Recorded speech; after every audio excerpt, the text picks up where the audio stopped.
Imagine two people standing at the altar. The air is thick with the scent of lilies and the heavy, sweet weight of promise. They look into each other's eyes and they say the words, "I do." In that moment, they are certain. They are the exception. If you were to tap one of them on the shoulder and whisper that in the Western world, the divorce rate is roughly 40%, they would nod politely. They know the statistics. They know that out of every 5 couples who walk down that aisle, 2 will eventually sit in a cold office and divide their assets until nothing is left but the shared custody of a terrier and a bitter memory. They know this to be true for the world, but for themselves?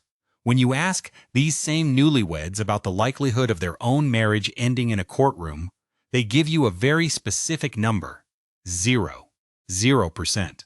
Even the divorce lawyers, the ones who spend their entire day wading through the wreckage of broken homes and shattered vows, they estimate their own risk of divorce to be significantly lower than the average. It is a beautiful, staggering bit of mental gymnastics. We are looking at a cliff, watching people fall off it one by one, and yet we are fundamentally convinced that when we step off the edge, we will somehow learn to fly. This is the mystery of the optimism bias. It is a cognitive illusion that lives in the very architecture of our brains, and it turns out that 80% of us are carrying it around right now. It is a persistent tendency to overestimate the likelihood of good things happening to us, and to underestimate the probability of the bad. We believe we are less likely than the person sitting next to us to suffer from cancer or to be involved in a horrific car accident. We believe we will live longer, be more successful in our careers, and raise children who are more talented than the average. We are, quite simply, more optimistic than we are realistic. But the most chilling part of this mystery is that we are almost entirely oblivious to the fact that we are being deceived by our own minds. To understand why this happens, we have to travel back far beyond the wedding chapels and the modern offices to a time when survival was a daily gamble against the elements. Why would evolution allow such a blatant distortion of reality to persist? Why did our ancestors need a brain that lied to them? Imagine you are a hunter-gatherer standing at the edge of a vast, unknown territory. To cross it means facing predators, hunger, and the very real possibility of death. If you were a perfect realist, you might calculate the odds and decide that the safest course of action is to stay in your cave and wait for the end. Realism can be paralyzing, but the ancestor who had a touch of this bias, the one who believed they were just a little bit faster, a little bit luckier, and a little bit more capable than the rest, they were the ones who took the risk. They were the ones who explored, who hunted the dangerous game, and who ultimately survived to pass on those hopeful genes. At a neurological level, this is not just a vague feeling, it is a physical process. The brain is constantly running simulations of the future, trying to predict what will happen next so it can prepare us. When these simulations are filtered through the optimism bias, the neural pathways associated with reward and positive outcome are fired up more intensely than those associated with risk.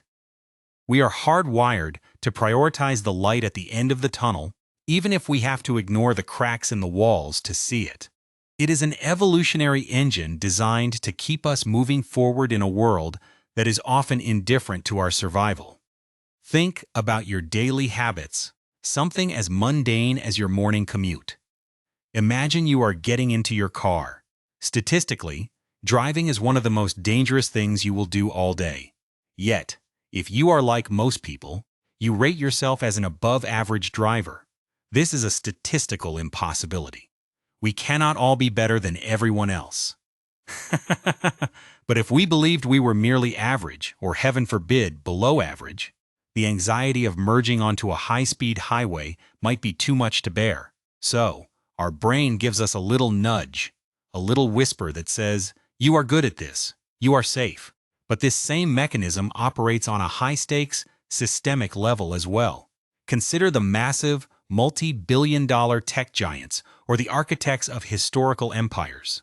When a government decides to host a massive international sporting event, like the Olympic Games, they create a budget. They look at the costs of stadiums, security, and infrastructure. And almost without fail, they underestimate those costs by billions of dollars. They are not necessarily lying to the public. They are often genuinely convinced that they can do it faster and cheaper than anyone else in history. The 2012 Olympics are a prime example. The budget had to be adjusted multiple times because the initial projections were clouded by this persistent rose-colored fog. This is the optimism bias on a grand scale, leading to financial collapses and faulty planning that can shake the foundations of a nation. Some might argue that the secret to a happy life is to simply lower your expectations. The logic seems sound. If you do not expect greatness, you will never be disappointed when it fails to arrive. If you assume the worst, then anything better than the worst is a pleasant surprise. It sounds like a safe way to live, but it turns out to be fundamentally wrong for three very specific reasons. First, there is the way we interpret the world. A Nobel-winning psychologist and their colleagues discovered that people with high expectations actually feel better regardless of the outcome. Imagine you are a student who just received an A on a difficult exam. If you are an optimist, you tell yourself, I got an A because I am brilliant, and because I am brilliant, I will get an A next time too. You attribute your success to your own internal stable traits. But if you fail, the optimist says, the exam was poorly written, or I just had a bad day. Next time I will show them what I can do. The failure is external and temporary. Now, imagine a person with low expectations. They get an A and think, I got lucky. The teacher was easy on me. Next time I will probably fail. When they do fail, they say, see, I knew I was not smart enough.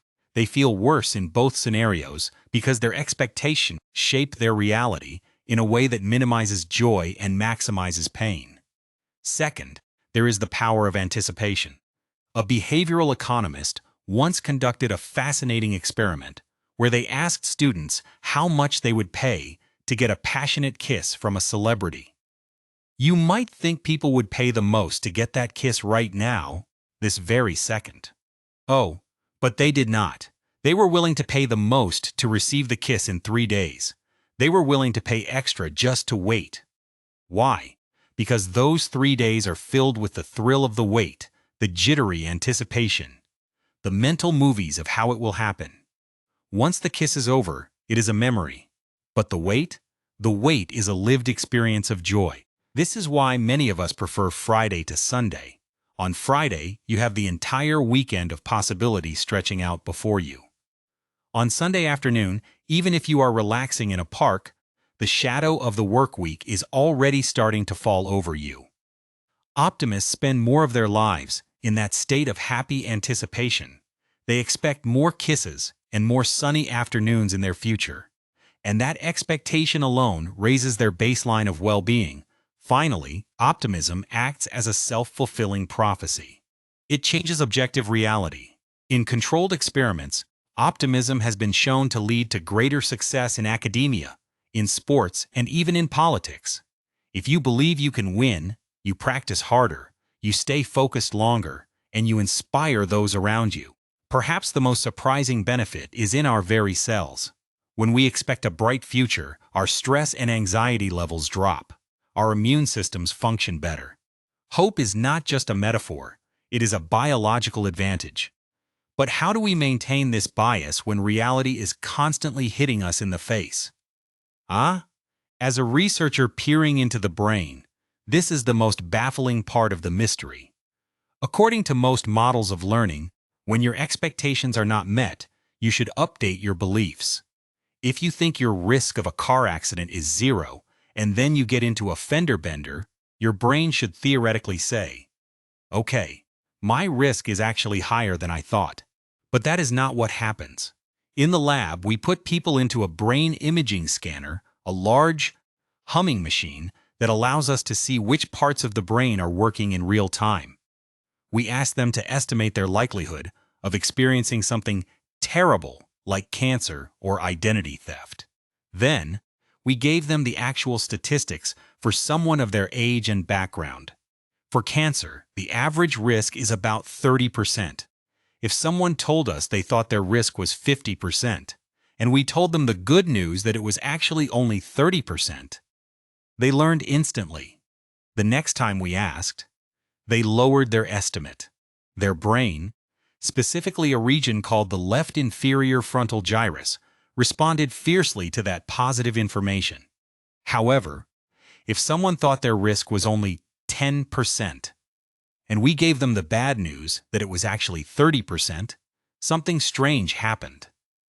They would look at the data, they would remember the number, but they would not apply it to themselves. They would say, yes, the average is 30%, but I still think my risk is about 11%. On the right side of the brain, the right inferior frontal gyrus is responsible for processing this negative information. And in most of us, it is simply not doing a very good job. It is as if there is a filter that lets the sunshine in, but blocks out the storm clouds. The more optimistic a person is, the less likely their brain is to integrate unexpected negative information. We are walking around with a built-in mechanism that forces us to keep our rose-tinted spectacles on, even when they are cracked. We even found that we could manipulate this. By passing a small magnetic pulse through the skull to interfere with these specific brain regions, we could actually eliminate the optimism bias for a short period of time. We could force a person to be a perfect realist. But the question we had to ask ourselves was, would we really want to? Oh, if we shattered the illusion entirely, we would lose the benefits of hope, but we might also avoid the pitfalls. I once received an email from a firefighter who told me that fatality investigations often include the phrase, "We did not think the fire was going to do that," even when the information was right there in front of them. Unrealistic optimism can lead to deathly silence in a burning building, or it can lead to the financial ruin of a family who believed they were immune to a housing market crash. The goal, then, is not to destroy the bias, but to understand it. We are not born with an innate map of our own mental flaws. We have to discover them through the lens of science. The good news is that becoming aware of the optimism bias does not make it go away. It is like a visual illusion where you see two lines of different lengths, even though you know they are identical. The illusion remains, but your behavior can change. Imagine you are a penguin. Now, if you are a pessimistic penguin who believes that penguins cannot fly, you are technically correct. You will never take to the air. But because you have no hope, you will never try to reach for anything beyond the ice you stand on. To make any progress, to build anything new, we have to imagine a different reality and believe it is possible.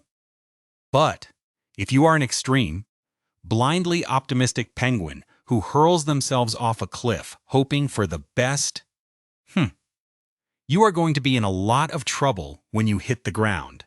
The secret is to be the optimistic penguin who believes they can fly, but who is smart enough to strap a parachute to their back, just in case the laws of physics do not cooperate with their dreams.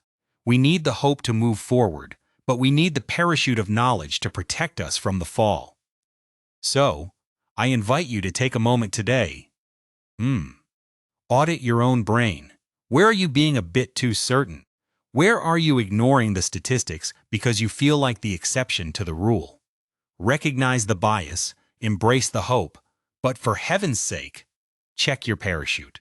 If you want to keep exploring the hidden machinery of your mind, follow this series as we continue to peel back the layers of the human mystery. Until next time, keep dreaming, but keep your eyes wide open.